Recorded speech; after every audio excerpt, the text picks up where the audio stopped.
सभी प्यारे विद्यार्थियों को हमारे YouTube channel super math classes में सभी का स्वागत है। हम आगे के सेशन में चलते हुए कक्षा 10 का 4.4 द्विघात समीकरण कर रहे थे। 4.3 तक हमारी प्रश्नावली कंप्लीट हो चुकी है। आगे हम करेंगे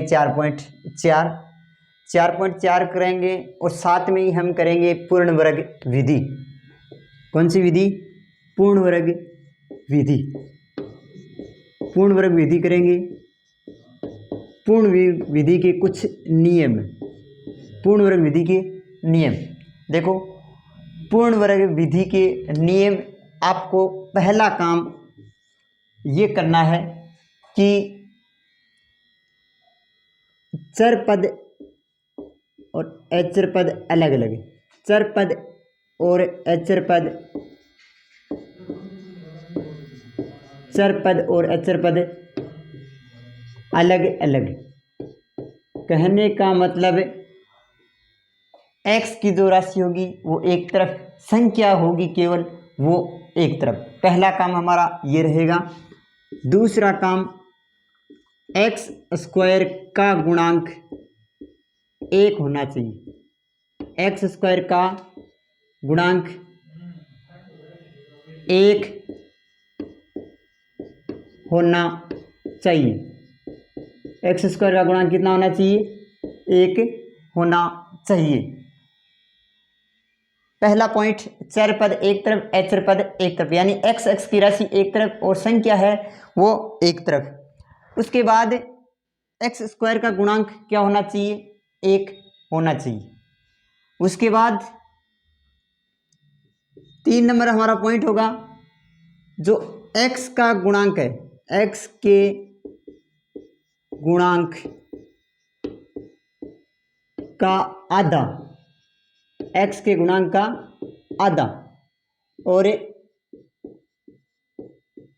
उसका वर्ग, उसका वर्ग दोनों तरफ जोड़ने पर, दोनों तरफ जोड़ने पर। पहला काम, चर पद एक तरफ, अचर पद एक तरफ। दूसरा, x स्क्वायर का गुणांक 1 होना चाहिए। तीसरा, x के गुणांक का आधा, x होता है उसका आधा और उसका वर्ग, आधे का वर्ग, दोनों तरफ आपको जोड़ना है। फिर हमारा ये पूर्ण वर्ग विधि हो जाएगी। यदि ये 3 पॉइंट आपने अच्छी तरह से समझ लिए तो पूर्ण वर्ग विधि आपकी कंप्लीट हो जाएगी। 3 अगर यदि पॉइंट आप सीख गए तो तीनों पॉइंटों को आपको ध्यान में रखना है। 3 पॉइंट यदि आप ध्यान में रखते हो तो आपकी पूर्ण वर्ग विधि कंप्लीट होती है। तो देखिए, ये नोट कर लीजिए। हम एक सवाल करके देखते हैं हमारे इन्हीं नियमों पर कैसा होता है।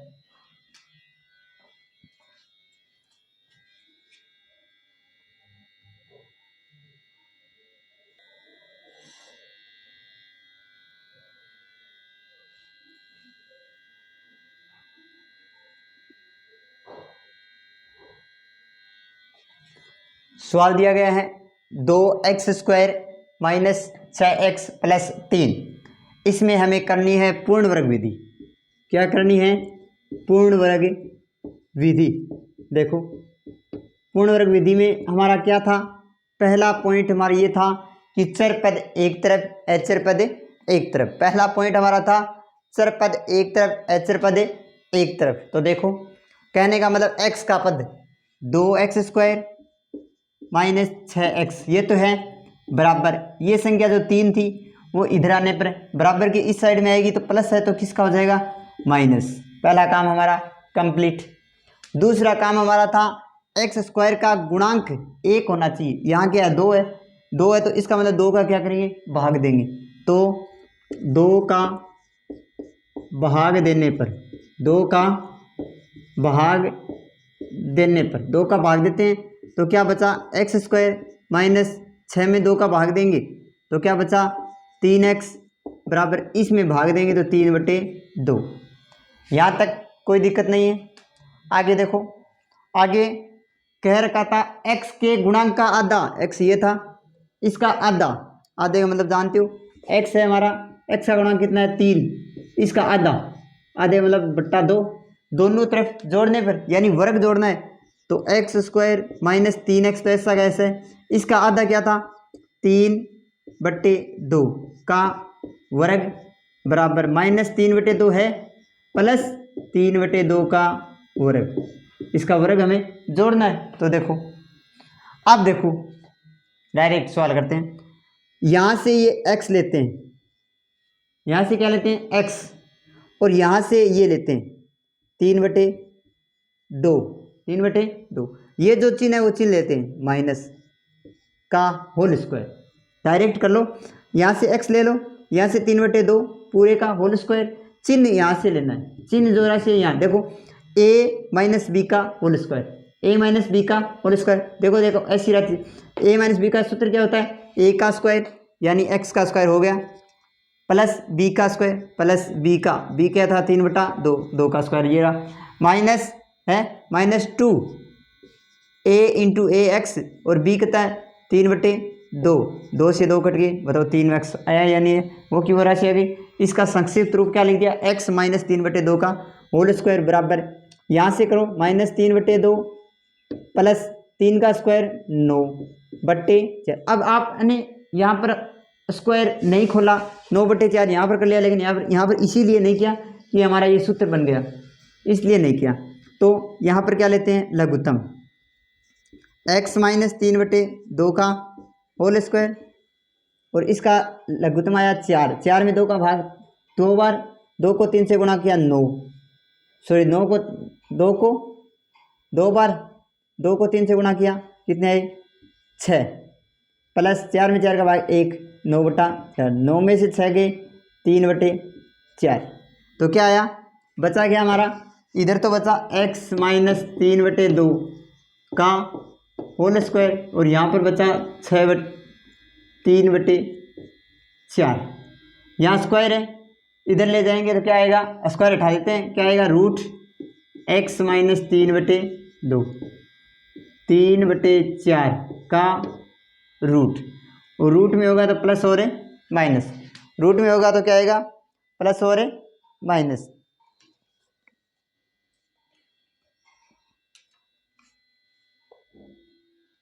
प्लस और माइनस, तो कर लेते हैं।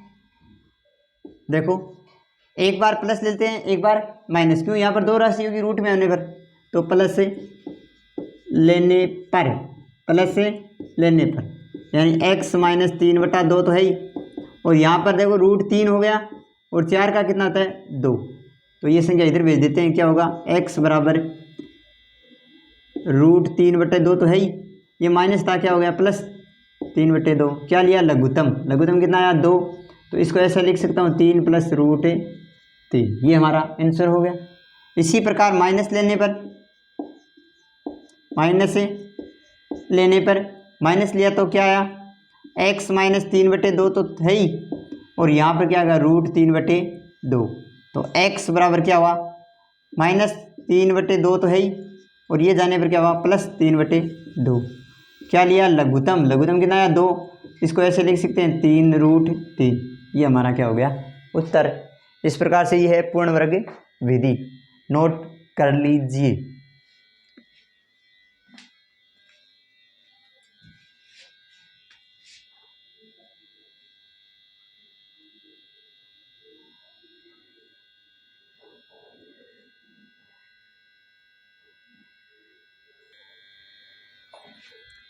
पूर्ण वर्ग विधि करवा दी गई है, उससे पहले द्विघाती विधि भी, द्विघाती सूत्र से भी करवा दिया गया है सवाल, और गुणनखंड विधि भी करवा दी गई है। 4.4 है, 4.4 में पहले मूलों का अस्तित्व है, मूलों का अस्तित्व है, मूलों का अस्तित्व है, मैंने 4.3 करवाई तब बताया था मूलों का अस्तित्व है। मूलों का अस्तित्व का मतलब ये होता है कि मूलों का अस्तित्व मतलब ये होता है कि हमारी समीकरण का जो व्यापक रूप था ax² plus bx plus c बराबर 0, जहाँ a b c वास्तविक संख्याएं हैं। तो सबसे पहले हमें d का मान निकालना होगा, मूलों का अस्तित्व जानने के लिए सबसे पहले d का मान निकालना होगा।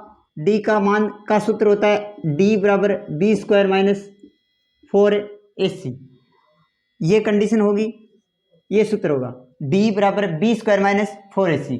अब देखो मूलों के अस्तित्व की यदि बात करते हैं तो 4.3 में करवा चुका हूँ, लेकिन एक बार फिर से रिपीट कर रहा हूँ। मूलों का अस्तित्व है डी बराबर बी स्क्वायर माइनस 4ac, यानी कहने का मतलब यदि डी का मान 0 आता है, यदि डी का मान 0 आता है तो मूल समान होंगे तथा वास्तविक, समान तथा वास्तविक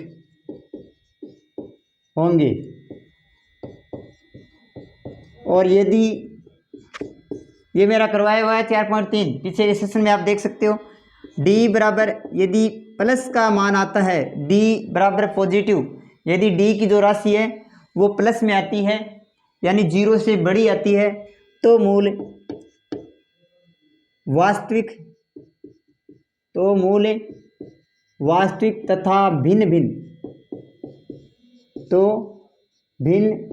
भिन्न होंगे।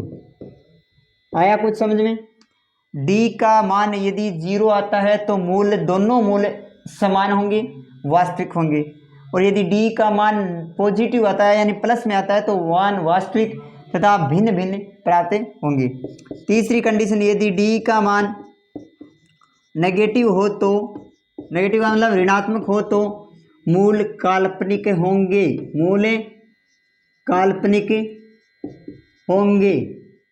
और काल्पनिक होंगे का मतलब है हमें आगे सवाल नहीं करना है।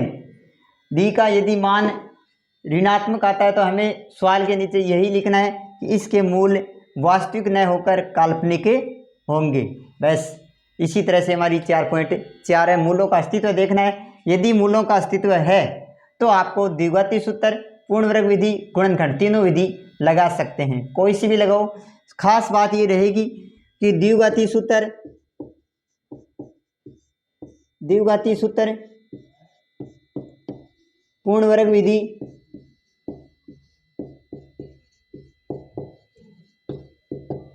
गुणनखंड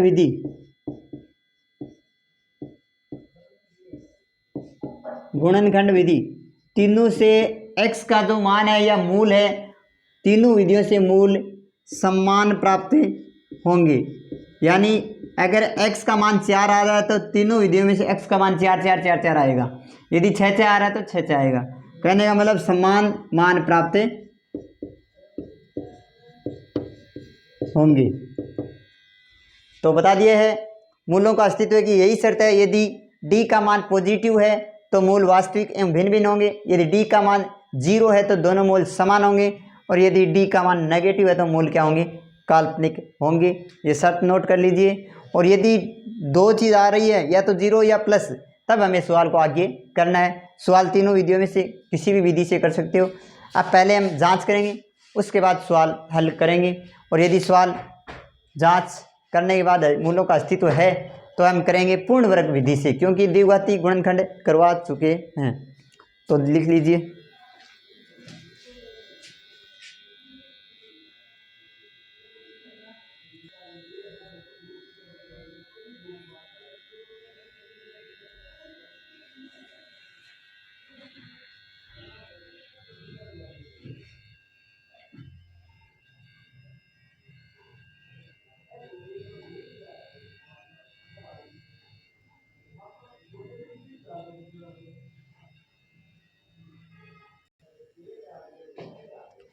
पहला सवाल दिया गया है 2x² माइनस 3x प्लस 5 बराबर 0।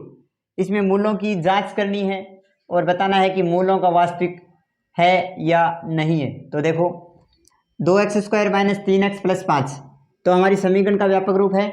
तो हम पहले मान लिख लेते हैं। a बराबर कितना है? 2, b बराबर कितना है? -3 और c बराबर कितना है? 5। तो पहले d निकालते हैं। d से पता चल जाएगा मूलों का अस्तित्व है या नहीं है।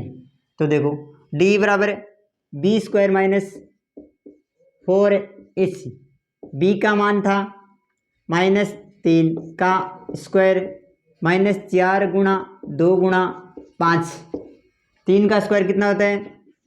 9 -4 दूनी 8, 8 पंजो 40, यानी 30 9 में से 40 घटाए तो -31। अब बताओ ये मान नेगेटिव है या पॉजिटिव है?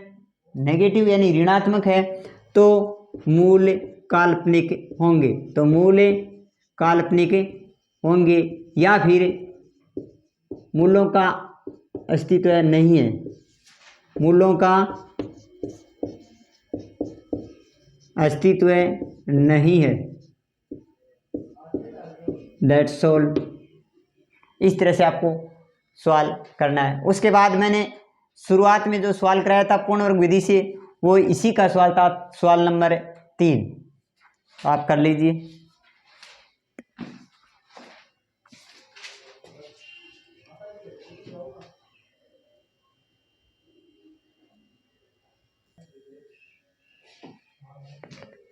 चार पॉइंट 4 में पहले में 3 सवाल थे।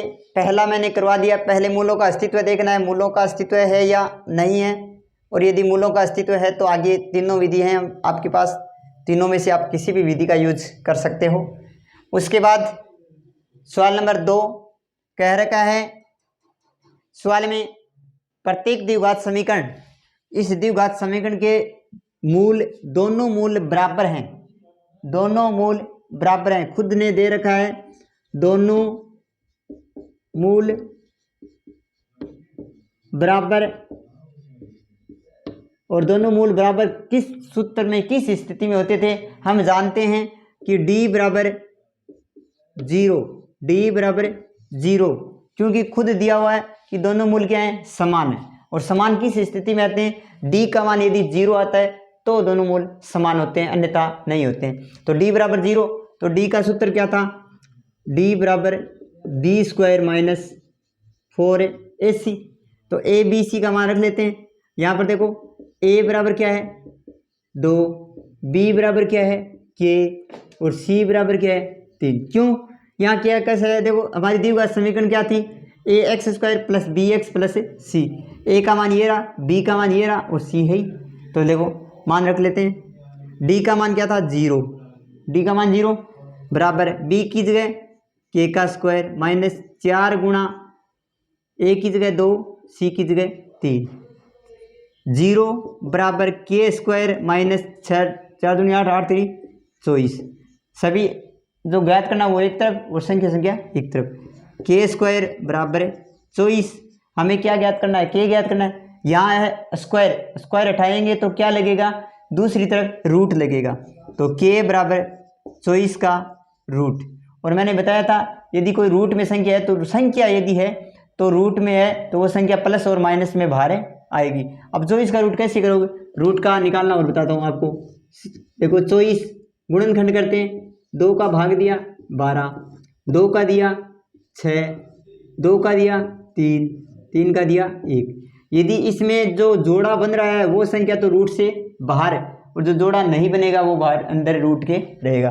तो देखो 2 तो बाहर आ गया, और रूट में क्या रहेगा? ये इसका भी जोड़ा नहीं है, इसका भी नहीं। 3 दूनी 6, यानी उत्तर क्या आया? +-2√6। ये हमारे k के मान आ गए। तो नोट कर लीजिए।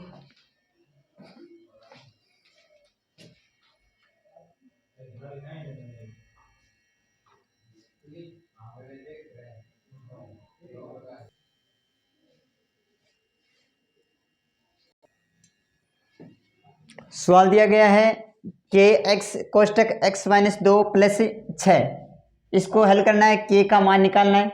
तो पहले देखो इसको हल कर लेते हैं, कोष्टक को, इसको गुणा कराएंगे k को, k, x को x से किया x² -2 को इससे करवाया तो 2kx + 6 बराबर 0। हमारी द्विघात समीकरण क्या थी? ax² + bx + c बराबर 0। जहाँ x² का गुणांक में क्या आ रहा है? k, तो a बराबर मान क्या होगा? k। b बराबर, b क्या है? x, जो b में x के अलावा क्या बच गया? -2k, c बराबर 6। तो d का मान निकाल लेते हैं।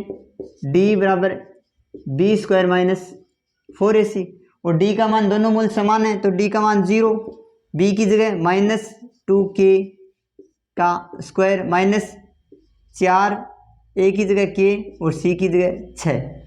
इसका करते हैं 0, 2 का 4k² - 4 6 24, के। इसमें देखो क्या कोई कॉमन आ रहा है क्या,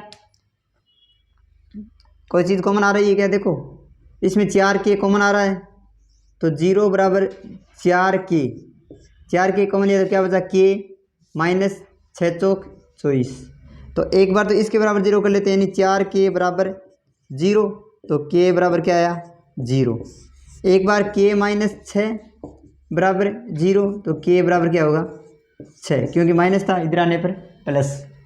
बस k का राशि ज्ञात हो गई है, कर लीजिए।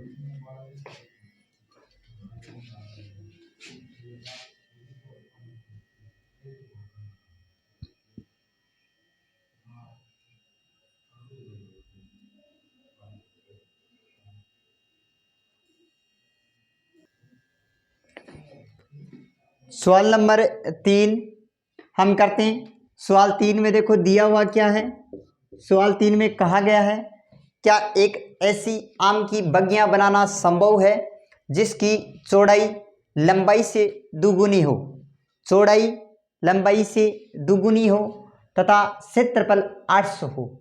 तो हमें ये पता नहीं है कि चौड़ाई क्या है लंबाई क्या है, लेकिन हमें ये कहा गया है चौड़ाई लंबाई से दुगुनी है, सॉरी लंबाई चौड़ाई से दुगुनी है। तो हमें चौड़ाई का नहीं पता है, माना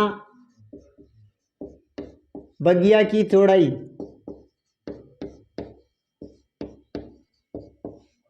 बगिया की चौड़ाई को क्या मान लेते हैं x मान लेते हैं, x मान ली तो लंबाई क्या होगी चौड़ाई से दुगुनी, लंबाई होगी चौड़ाई से दुगुनी, तो चौड़ाई तो x है, इसकी दुगुनी 2 गुना हो गई। अब गैर का शर्त के अनुसार इनका क्षेत्रफल हम जानते हैं, वी नो दैट, हम जानते हैं क्या कि आयत का क्षेत्रफल क्या होता है लंबाई गुणा चौड़ाई, लंबाई गुणा चौड़ाई बराबर 800। हमें क्या ज्ञात करना था, 2 को x स्क्वायर से गुणा किया तो 2x स्क्वायर बराबर 800। ये संख्या एक तरफ x स्क्वायर गुणा में इधर किस में हो जाएगी भाग, 800/2, 800 में 2 का भाग दिया 400। हमें तो x अकेला चाहिए, स्क्वायर नहीं चाहिए, स्क्वायर हटाएंगे तो पीछे के सवाल में किया x बराबर 400 का रूट, और 400 का रूट जानते हैं प्लस माइनस में रूट से बाहर ये बताया था 20, और हम जानते हैं लंबाई चौड़ाई कभी भी ऋणात्मक नहीं होती, अतः x बराबर 20 होगा।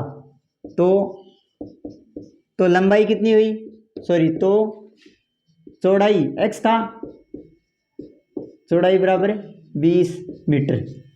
तो लंबाई बता सकते हो क्या आप कितनी होगी, लंबाई बराबर 20 गुणा 2, तो कितना आया 40 मीटर। ये हमारा आंसर हो गया, नोट कर सकते हो।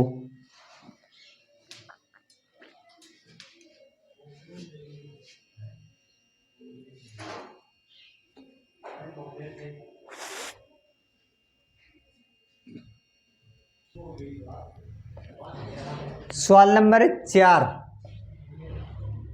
सवाल 4 में ये कहा गया है कि क्या ऐसी स्थिति संभव हो सकती है क्या कि 2 मित्र हैं, 2 मित्रों की आयु का योग 20 है, 2 मित्र हैं, 2 मित्रों की आयु का योग 20 है।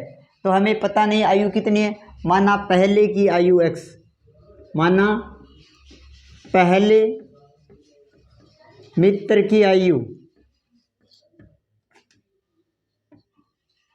पहले मित्र की आयु क्या है x, तो दूसरे मित्र की आयु, दूसरे मित्र की आयु कितनी हो जाएगी बता सकते हो क्या आप, कि दोनों का योग 20 था, तो एक की x मान लिया तो दूसरी क्या हो जाएगी 20 माइनस x, 20 माइनस x।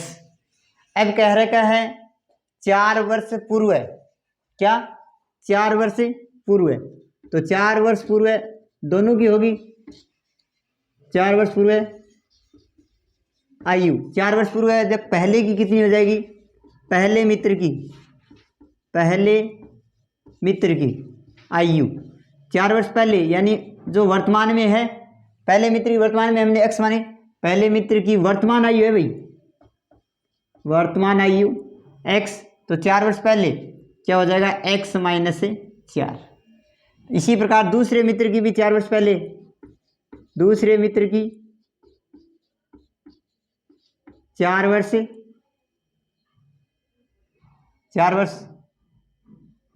पूर्व आयु, 4 वर्ष पूर्व आयु, तो इसकी क्या होगी, दूसरे की 20 माइनस x तो था -4, तो बचा क्या बता सकते हो, 16 माइनस x। आगे हमें ये कह रखा है कि दोनों का गुणनफल यानी x माइनस 4 गुणा 16 माइनस x, दोनों का गुणनफल कितना दे रखा है, दोनों का गुणनफल दे रखा है 48, यानी इसका और इसका गुणा 48 है। तो ऐसी स्थिति संभव है क्या, देखिए x को 16 से गुणा कराया 16x, x को x से कराया -x², अब 4 को 16 से कराया -16 चौकू 48,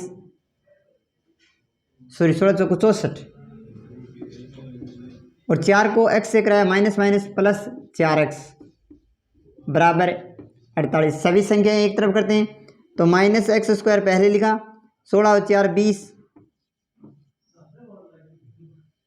x फिर क्या हुआ 48 इधर आएंगे माइनस के, तो 48 और 64, ये भी माइनस 8 4 12 6 4 10 1 11 -112 बराबर 0।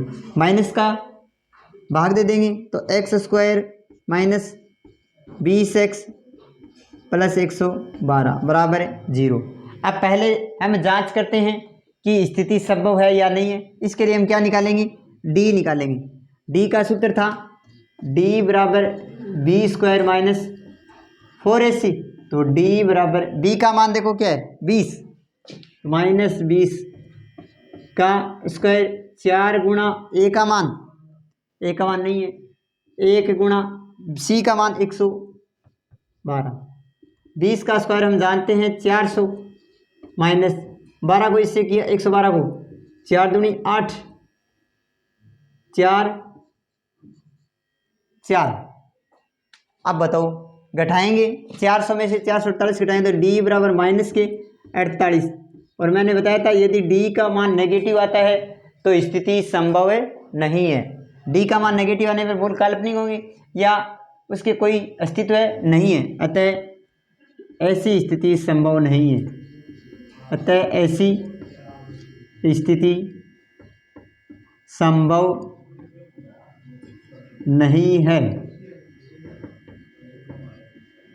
इस तरह से हमारा सवाल नंबर 4 पूरा हुआ।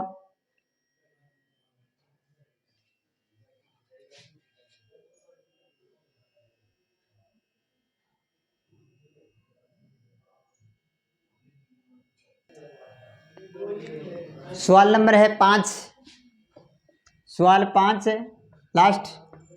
सवाल में ये दिया गया है कि एक आयताकार पारक है, क्या ऐसा आयताकार पारक संभव है जिसका परिमाप 80 दिया हुआ है और क्षेत्रफल 400 दिया हुआ है, क्या वो पारक बनाना संभव है। पारक परिमाप और क्षेत्रफल दो चीज़ दी गई है, तो हमें ना तो लंबाई दी गई है ना चौड़ाई। माना आयत की लंबाई माना बगीचे की लंबाई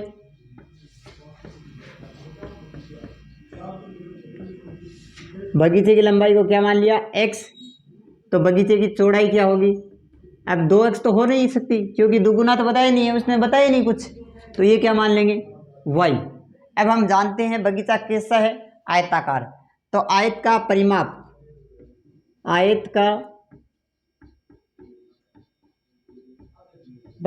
और आयत का परिमाप हमें दिया गया है 40। कितना दिया गया है 40, हमें 80 दिया गया है। आयत का परिमाप दिया गया है 80, यानी बगीचे का परिमाप, आयताकार बगीचा था उसका परिमाप 80, और परिमाप का हम सूत्र जानते हैं अच्छी तरह से। आयत के परिमाप का 2 गुणा लंबाई प्लस चौड़ाई बराबर 80। हमें तो संख्या चाहिए x प्लस वाई बराबर 80/2 यानी 40। कोई दिक्कत नहीं है। दूसरी शर्त हमें दी गई थी आयत का क्षेत्रफल, आयत का क्षेत्रफल, और क्षेत्रफल हम जानते हैं, अगला दिया हुआ है 800 मीटर स्क्वायर, ये सभी मीटर में राशि है। एम का मतलब है मीटर। क्षेत्रफल का सूत्र होता है लंबाई गुणा चौड़ाई बराबर 800। अब हम जानते हैं यहाँ से या तो x का मान निकाल लेते हैं या y का, तो ऐसा कर सकता हूँ कि x बराबर 40 माइनस वाई, समीकरण एक। समीकरण